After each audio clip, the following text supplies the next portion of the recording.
ये अपना का सपना शुरू कैसे हुआ, इसकी कहानी क्या है और कैसे आप लोग भारत को अपना बना रहे तो हैं? आज काम करना चाहते हैं, केपेबल हैं, लायक हैं, विलिंग हैं, उनसे कनेक्ट कर सकें। अभी हमारे पास जो लोग हैं एमएसएमई के इतने सैकड़ों की संख्या में हमारे साथी जो लोग बैठे हुए हैं, इनके लिए किस तरीके का ट्रेंड उभरता हुआ आप देख रहे हैं कि छोटे एमएसएमईज में फाउंडर ही एचआर है, फाउंडर ही फाइनेंस है, फाउंडर ही आईटी है, फाउंडर सेल्स भी है। मैन को या आदमी को टेक्नोलॉजी के थ्रू हायर करने में प्रॉब्लम फेस कर रहे हैं या वो ट्रस्ट नहीं बन पा रहा है, तो उसके लिए या किस तरीके के जॉब रोल्स बन पा रहे हैं जो अपना अभी ज़्यादा रिक्रूट करके या ज़्यादा लोगों को हेल्प करने में कर पा रही है। जिस भी तरह के बिजनेस फंक्शंस हैं हम वो सारे अपने प्लेटफॉर्म पे अलाउ कराते हैं।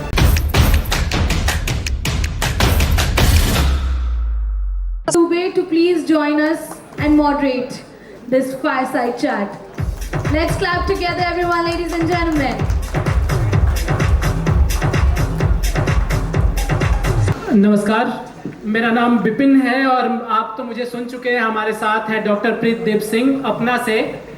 आप में से ज़्यादातर लोगों के लिए अभी तक के जो सेशंस हुए हैं, जैसे हमने ईवी पे बात किया, ईवी एंड सोलर पे बात किया, मैन्युफैक्चरिंग पे बात किया, लैंडिंग एंड फाइनेंस पे बात किया, ये सेशन एक और महत्वपूर्ण बात होने वाली है क्योंकि आप में से ज़्यादातर लोग एकल हीरो होते हैं। जब आप स्टार्टअप करने जाते हैं तो आपको एक टीम की ज़रूरत होती है और टीम को बनाने के लिए अपना की टीम बहुत हमारे साथ जुड़ी हुई है और हमारे साथ है डॉक्टर प्रीतदेव सिंह। तो सबसे पहला सवाल आपसे तो मैं यही जानना चाहूँगा सर कि ये अपना का सपना शुरू कैसे हुआ, इसकी कहानी क्या है और कैसे आप लोग भारत को अपना बना रहे हैं? एक बहुत फेमस गाना है अपना टाइम आएगा, गली बॉय से। तो उसका मेन पॉइंट ये था कि उसके मन में कुछ इच्छाएं हैं जो सामाजिक दायरों की वजह से वो एक्सप्रेस नहीं कर पा रहा है, वो अचीव नहीं कर पा रहा है। तो अपना जब शुरू हुआ था तो बस ये था कि क्या हम कुछ उन लोगों को जो आज काम करना चाहते हैं, केपेबल हैं, लायक हैं, विलिंग हैं, उनसे कनेक्ट कर सकें जिन लोगों को उन लोगों की ज़रूरत है। As simple as that. And हमें लगा कि इंडिया में ऐसे बहुत सारे लोग हैं जिनमें क्षमता है, जो चाहते हैं, जो एम्प्लॉयर्स हैं, उसको बस कनेक्ट करने का सपना है अपना। ग्रेट।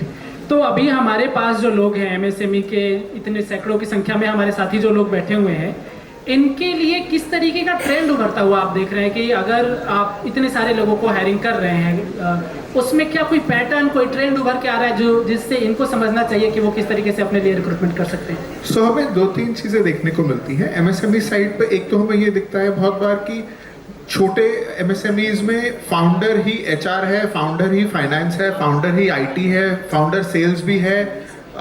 फाउंडर को ही लोग फाउंडर के साथ ही गालियाँ देते हैं एंड उस बेचारे का जीवन बहुत मुश्किल रहता है, राइट। दूसरा ये होता है क्योंकि फाउंडर के पास शायद सबसे डिफिकल्ट जो रिसोर्स होता है वो शायद टाइम होता है। मतलब पैसा is of course one of the things but time is also very difficult. तो जब एक फाउंडर हायर भी करता है, एक एमएसएमई ओनर, एक एमएसएमई प्रोप्राइटर जब हायर भी करता है तो उसके पास इतना समय नहीं होता है कि वो दिमाग लगा पाए कि इस जॉब प्रोफाइल में क्या काम होगा, राइट। तो बहुत बार हायरिंग ऐसे होती है कि अपने किसी दोस्त को बोल देते हैं कि यार एक बंदा चाहिए जो बेसिक काम वाम जानता हो, इंग्लिश आती हो, कंप्यूटर जानता हो, राइट। अभी आप किसी भी प्लेटफॉर्म पे देखोगे तो ये डाल के जॉब मिलना बड़ा मुश्किल हो जाता है, ढूंढना बड़ा मुश्किल हो जाता है। और आप कैंडिडेट साइड पे देखो क्या यार समझ ही नहीं आ रही काम क्या है, क्या करेंगे, मैं कर पाऊंगा नहीं, कहीं ये ना मुझे बोले कि तुम बोझे उठा के इधर रखो, राइट। तो हमने इसके अलावा एक चीज़ हमने और देखी कि बहुत सारे एम्प्लॉयज़ अपने घर के 5 से 10 किलोमीटर के दायरे में सर्विस में कोई एक्सपीरियंस है? ऑटोमोबाइल सर्विस का थोड़ा सा एक्सपीरियंस है, मैं टाटा मोटर्स में काम किया था तो उधर का। अच्छा, तो आपके पास थोड़ा सा एक्सपीरियंस है। अब क्या आप मुझे बताएं कि आपका इलेक्ट्रिकल में बैकग्राउंड है? हाँ, मैं इलेक्ट्रिकल में बैकग्राउंड है, मैं इलेक्ट्रिकल का ही काम करता हूँ। तो इसके आगे वो उसको ओम्स लॉ भी पूछेगी, वो सब करेगी। ये ओला इलेक्ट्रिक का एक actual interview, this person actually made it to Ola electric, ये हायर हुआ था, राइट। सो अभी जब एमएसएमई मतलब and honestly it is a shortcoming on our end also, तो अभी बहुत लोग जब हायरिंग करते हैं तो उनको ऐसे 20-25 सीवी अच्छे लगते हैं। उन्होंने 25 लोगों को बोला, 25 में से 10 लोगों ने रिप्लाई किया, 8 लोगों ने अपना सीवी भेजा, 5 लोगों को इंटरव्यू के लिए बुलाया, 3 लोग इंटरव्यू के लिए आए और जॉब 0 लोगों ने ज्वाइन करी, राइट। तो MSME hiring is basically 0 on week basis और 3-4 आइटरेशंस के बाद कहीं से वो आता है, मतलब आपको बंदा मिलता है, राइट। तो एक चीज जो हमने देखा कि जब आप किसी सेलिब्रिटी को बुलाते हैं, मुझसे पहले कितने अच्छे लोग थे पैनल पे, जब वो आए होंगे आपने उनको आज सुबह बोला होगा सर आप आ गए, आप पहुंच रहे हो, आपने लास्ट वीक उनके ऑफिस से कंफर्मेशन लिया होगा, राइट। एक एमएसएमई फाउंडर ये सब नहीं कर सकता है किसी भी कैंडिडेट के साथ, लेकिन वो एआई के थ्रू हो सकता है। तो जो कैंडिडेट को आपने मान लीजिए अगले मंडे को सुबह बुलाया है, उस कैंडिडेट को हम हर 2 दिन बाद फॉलो अप कर सकते हैं कि आप आ रहे हैं, आपका है, ताकि फाउंडर का जो समय ब्लॉक्ड है इंटरव्यू के लिए वो वेस्ट ना हो, कैंडिडेट को भी लगे कि मेरा टाइम वेस्ट नहीं हो रहा है, हाँ कोई फॉलो अप कर रहा है, कोई सीरियसनेस है, राइट। दूसरा होता है fit check call. Fit check call होता है कि भाई अच्छा कहाँ रहते हो, आ जाओगे, वर्क फ्रॉम ऑफिस है, वर्क फ्रॉम होम नहीं है, इतने पैसे देते हैं, कर लोगे। इंटरव्यू नहीं, बेसिक फिट चेक सिर्फ ये, राइट। और इसमें क्या होता है कि कोई भी किसी भी जो आपके रिक्रूटर्स भी होंगे वो शायद एक दिन में 5 से 8 फिट चेक कॉल्स कर पाते होंगे या 10 कर लेते होंगे, राइट। अभी एआई की मदद से हम एक दिन में 25 से 50 फिट चेक कॉल्स तक कर पाते हैं, राइट। जिससे क्या होता है कि फाउंडर का जो समय है, जो इन माय ओपिनियन सबसे ज्यादा कीमती रिसोर्स है, वो समय सिर्फ इंपॉर्टेंट कन्वर्सेशन के लिए जाता है कि हाँ भाई क्या तुम फिट हो गए यहाँ पे, क्या तुम्हें समझ आ रही है। तो मैं अपना 80% समय हायरिंग का बचा पा रहा हूँ। मैं 50% से ज्यादा जो मेरा एट्रिशन था हायरिंग प्रोसेस में कि भाई वो आया ही नहीं, उसने भेजा नहीं, किया नहीं, वो सारा is done away with just using artificial intelligence. इससे पहले जो हमारे सत्र में चर्चा चल रही थी तो एक सज्जन ने कहा कि MSME is more about soul. ये सवाल मैं इसलिए पूछ रहा हूँ कि जिस तरीके के जॉब रोल इवॉल्व हो रहे हैं या एमएसएमई के लोगों के अंदर एक जो ये रहे कि जैसे टेक्नोलॉजी पे जाते हैं, वो भले टेक्निकल चीज़ ही सेल कर रहे हैं। मैंने एक देखा है कि एक सॉफ्टवेयर कंपनी मतलब सॉफ्टवेयर का ही सेल्स कर रहे हैं, इसके बावजूद वो मैन को या आदमी को टेक्नोलॉजी के थ्रू हायर करने में प्रॉब्लम फेस कर रहे हैं या वो ट्रस्ट नहीं बन पा रहा है। तो उसके लिए या किस तरीके के जॉब रोल्स बन पा रहे हैं जो अपना अभी ज़्यादा रिक्रूट करके या ज़्यादा लोगों को हेल्प करने में कर पा रही है? मैं इसका 2 भाग में आंसर दूंगा। पहले भाग में मैं कहूँगा कि book keeper, accountant, office boy, admin staff, sales, delivery, call centre, hiring, जिस भी तरह के बिजनेस फंक्शंस हैं हम वो सारे अपने प्लेटफॉर्म पे अलाउ कराते हैं, राइट। तो वो है, ठीक है। मैं दूसरा बोलता हूँ कि जितने साथी यहाँ बैठे हैं इनके जब अगर इनमें से कुछ होंगे जो सेकंड जनरेशन होंगे या इन्होंने अपने से एक जनरेशन बड़े किसी को बिजनेस करते हुए देखा होगा, राइट। तो आज से 25-30 साल पहले जब कंप्यूटर्स आ रहे थे इंडिया में, right, when they were coming in and it was happening, तो मान लीजिए कि there was a fork in the road. तो एक ऑप्शन थी हमारे, जिस तरह से रेगुलर धंधा होता था पर्ची पे, कागज पे, खाते पे, एक सड़क वहां जा रही थी, दूसरी सड़क थी कि अरे यार एक डब्बा से खरीद के लाओ, फिर किसी को सिखाओ, फिर बिजली के साथ करो, उसमें गलती हो जाए तो समझ ना आए, दूसरी सड़क वहां जा रही थी। आप सब, और मेरे कहने पे मत जाइए, आप सब अपने मन में देखिए कि आपके जिन रिश्तेदारों, जिन जानकारों ने वो सड़क ली जिसमें वो कागज पे ही अपना बिजनेस कर रहे थे, और वो आपके दोस्त, आपके साथी जो कंप्यूटर पे शिफ्ट हुए, जिसमें स्टार्टिंग में जरूर थोड़ी सी दिक्कत हुई होगी सबको, एक नॉलेज गैप, एक लर्निंग गैप होता रहे। आज उनकी इकोनॉमिक स्थिति क्या है? आप कागज पे थे तो आप ईआरपी नहीं ला पाए, आप कागज पे थे तो आपको बुक्स फाइलिंग के लिए, टैक्स फाइलिंग के लिए, रिटर्न फाइलिंग के लिए प्रॉब्लम हुई, आपको फंड रेजिंग के लिए कल को बैंक में प्रॉब्लम हुई।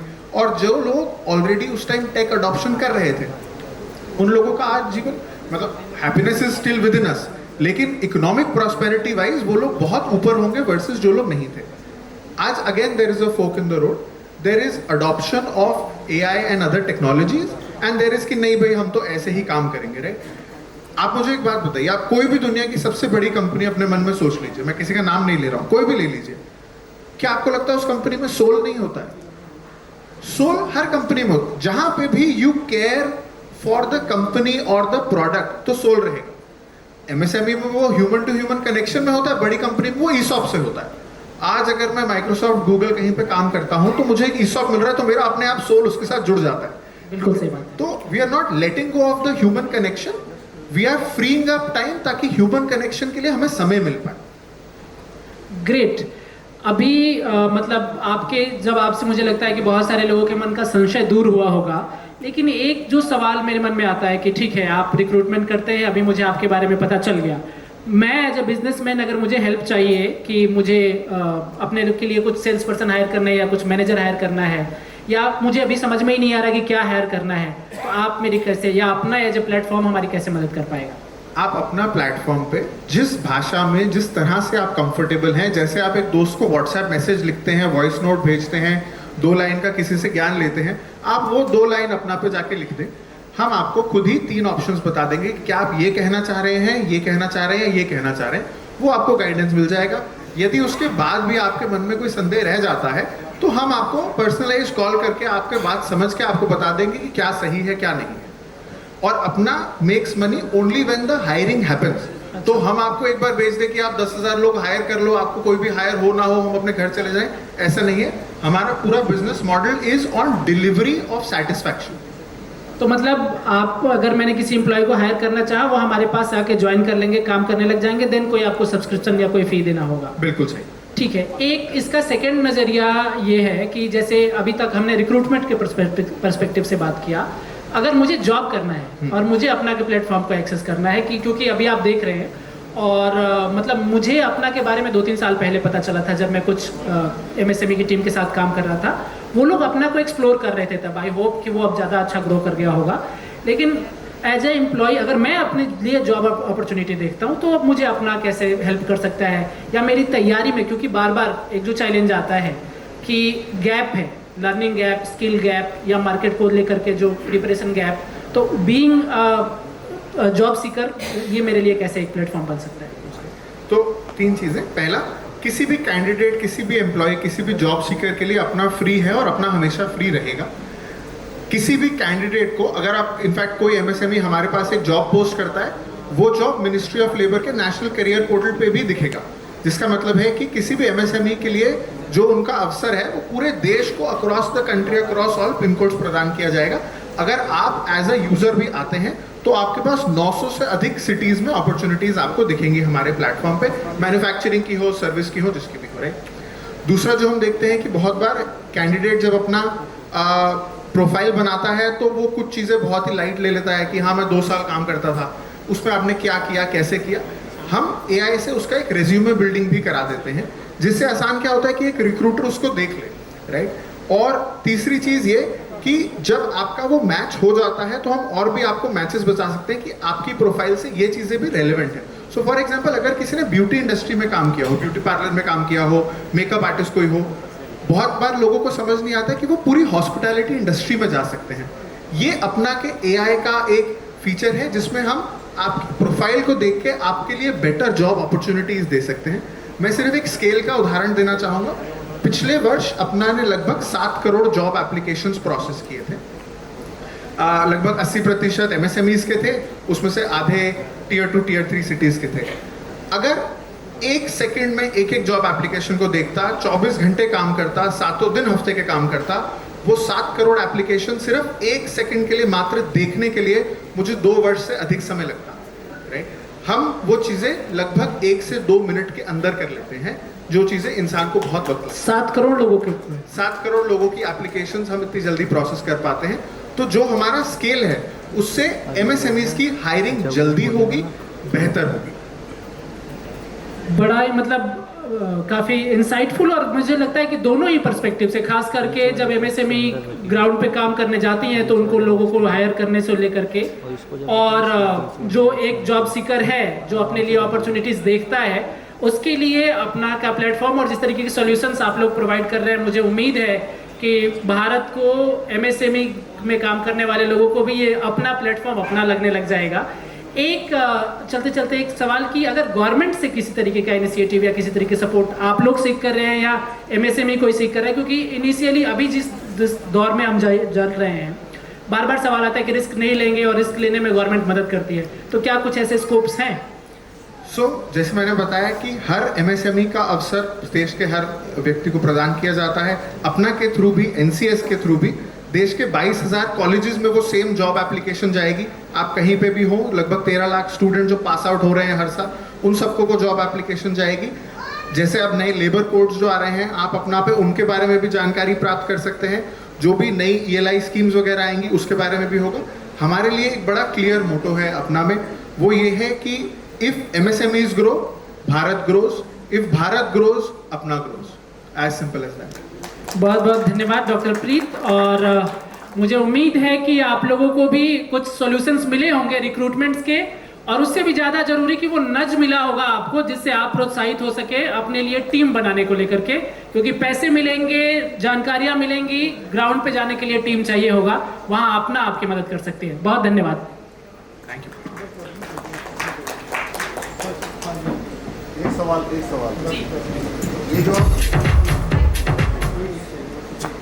ये जो आप AI टूल इस्तेमाल कर रहे हैं जी, ये आपका अपना है या थर्ड पार्टी सोर्स है? हमारा अपना है, हमने अपना इंटरनल डेवलप किया हुआ है जी। तो ये जो डेवलप किया है आपने जी। अपनी टीम के साथ किया है या थर्ड पार्टी रिसोर्स किया है इसको? अपनी इंटरनल, हमारी Internal इंटरनल, किया। हाँ जी। So we are a tech company, सो यही हमारा स्ट्रॉन्ग पॉइंट है एक्चुअली। ओके जी, थैंक यू। जी जी जी please I want to ask कि जैसे अभी आपने बताया जॉब्स के बारे में, मैम। 12th क्लास के बच्चे आज की डेट में गवर्नमेंट स्कूल में 12th क्लास के बच्चों के लिए इंटर्नशिप की स्कीम्स आई हैं, ma'am.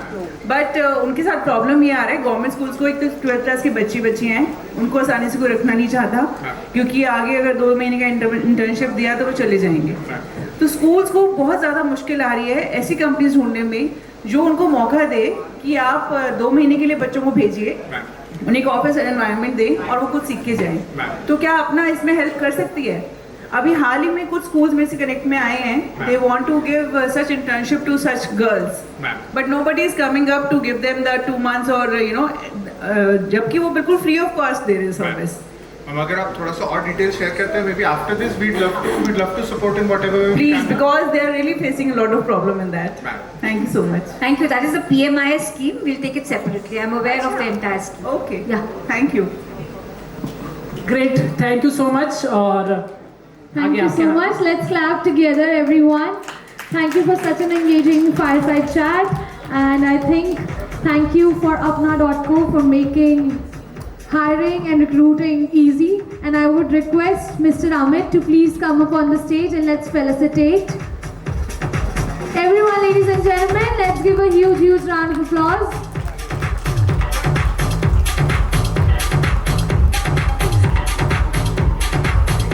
Thank you so much.